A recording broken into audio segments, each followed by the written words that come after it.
وبركاته، وتحياتي للجميع. طبعا يا اخوان، اليوم بدنا نحكي على البيتبول الاسود. وين وصلنا بالعلاج؟ كان عنده سعال مستمر لدرجة الاختناق، يعني كان يوصل لمرحلة من كتر السعال يفرز مادة من زوره، وكان يتشردق وبده ينخنق، وحتى كان في فترات يغمى عليه.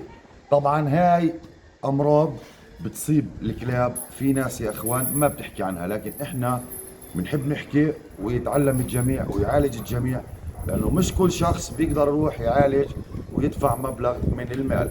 المهم، هاي صور الكلب لما كان يسعل. سامعين؟ احنا بلشنا معه، شايفين؟ طيب، هاد كان يسعل باستمرار. هاي الدواء اللي قلت لكم عنه، راح احط لكم انا الفيديو آه، تبع العلاج وطريقة العلاج بالوصف. هاي لما كان يسعل، سامعين؟ اه استعملوا هاي الطريقة للكلب. في ناس بتفكر انه معلق عظمة بتكون في زور الكلب او معلق اشي، لكن لا، هذا بكون اشي تاني بيختلف. بيعتقد انه في اشي معلق بزوره، بيروح بيعمل له صور، بيتغلب، في النهاية ما بيطلع اشي، هو مرض.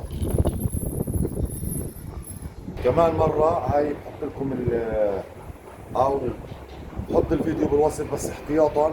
هاي هي الطريقة، هاي الدواء بشري اسمه دوكسيلين. دوكسيلين الدوكسيلين بحط لكم اسمه بالضبط على الوصف تبع الفيديو كيف تعطيه.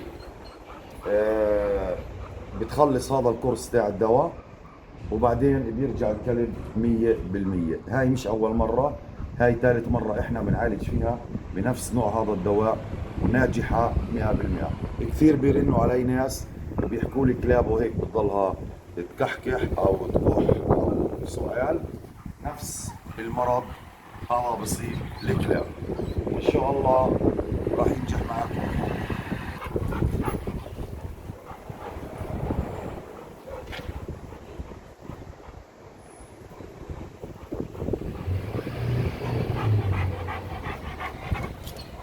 شايفين كيف رجع تمام؟ بدأت نبطل الكلب كح. شو كمان؟